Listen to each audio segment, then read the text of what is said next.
Olá e bem-vindo a uma viagem que vai muito além das fronteiras da imaginação infantil.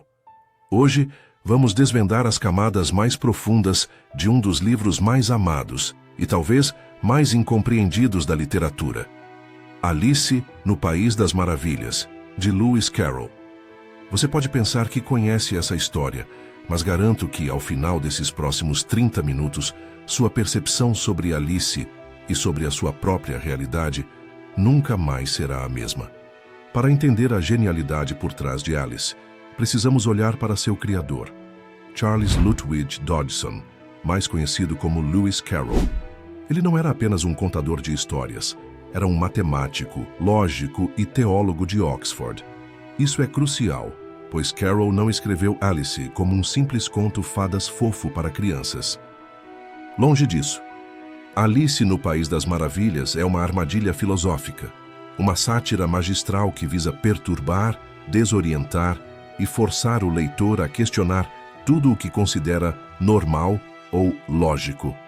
A história é um manifesto silencioso contra a autoridade cega e os sistemas educacionais opressores de sua época. Carroll, através do absurdo, nos convida a desconfiar do senso comum, a duvidar das certezas impostas e a perceber que a loucura que encontramos no País das Maravilhas pode ser um espelho da nossa própria realidade. Ele queria que mentes racionais entrassem em curto-circuito, expondo a fragilidade do que chamamos de realidade. Desde o primeiro momento em que Alice cai na toca do coelho, somos lançados em um mundo onde as regras da física, da lógica e até da cortesia são constantemente violadas.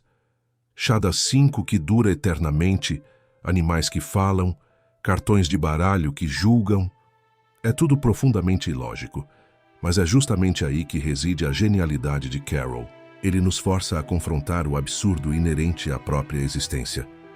O País das Maravilhas é um enigma, e nós, como Alice, vivemos em nosso próprio enigma particular, muitas vezes fingindo que as regras ilógicas da sociedade fazem sentido.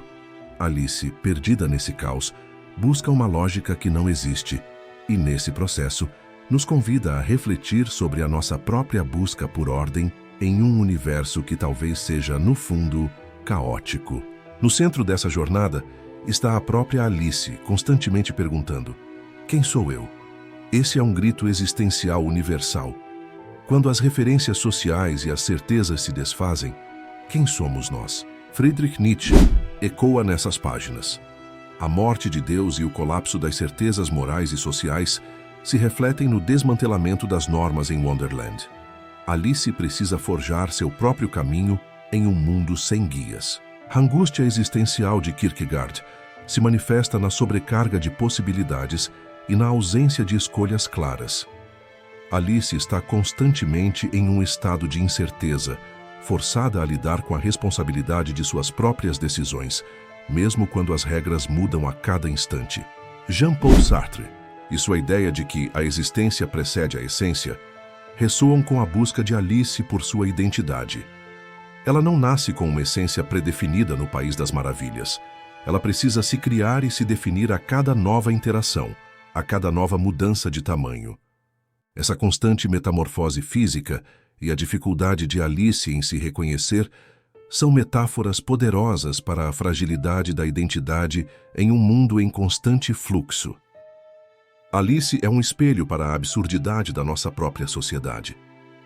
Albert Camus e o absurdo, o confronto entre o desejo humano por sentido e o silêncio irracional do universo, é palpável em cada encontro de Alice. Ela busca lógica, mas encontra apenas o irracional, assim como nós buscamos sentido em um mundo que muitas vezes parece não ter. A linguagem que deveria ser uma ferramenta de ordem é uma armadilha lógica em Wonderland. O gato de Cheshire nos lembra que as palavras são arbitrárias e podem moldar a realidade de formas inesperadas. Se você não sabe para onde vai, qualquer caminho serve, diz ele, revelando a futilidade da lógica sem propósito. E cenas de coma-me e beba-me não são apenas artifícios narrativos, são provocações diretas contra a obediência cega às normas sociais e aos rótulos que nos são impostos. Somos constantemente condicionados a aceitar o que nos é oferecido sem questionar as consequências. Michel Foucault teria muito a dizer sobre o País das Maravilhas. A constante vigilância, as regras arbitrárias e o poder invisível que molda o comportamento dos personagens são ecos da forma como as estruturas de poder criam e impõem suas próprias verdades e punições. E a nossa própria realidade não é por vezes um sistema de simulacros, como diria Jean Baudrillard. Wonderland é um mundo de representações onde o original se perde e somos levados a questionar se o que percebemos como real não é apenas uma cópia de uma cópia, uma encenação. O ápice da crítica social em Alice é personificado na Rainha de Copas. Seu reino é uma paródia brutal de como o poder, quando desprovido de lógica ou justiça, se transforma em tirania. A frase "cortem-lhes as cabeças" não é apenas uma ameaça, é o símbolo da autoridade arbitrária, da punição desproporcional e da ausência total de razão. O julgamento final de Alice é uma farsa, um espelho dos tribunais da vida real, onde a verdade é irrelevante e a condenação é predefinida. É um convite a questionar a legitimidade do poder e as consequências da obediência cega a ele. A parte mais inquietante de Alice é o seu final. Quando Alice acorda, a linha entre sonho e realidade se desfaz. A reflexão de sua irmã, imaginando a vida de Alice já adulta, questiona a distinção entre fantasia e o que consideramos real. Será que nosso mundo real, com suas regras e obrigações, é realmente menos delirante que Wonderland? O vídeo nos provoca a uma reflexão profunda. A vida é um grande país das maravilhas, disfarçado de normalidade. Somos convidados a reconhecer o absurdo, a questionar as regras que seguimos e a realidade que habitamos. Alice no País das Maravilhas não é apenas uma história, é um convite radical para a liberdade do pensamento. É um espelho que reflete as nossas próprias ansiedades e as tiranias invisíveis que aceitamos. A Rainha de Copas, o Chapeleiro Maluco, a Lagarta que questiona.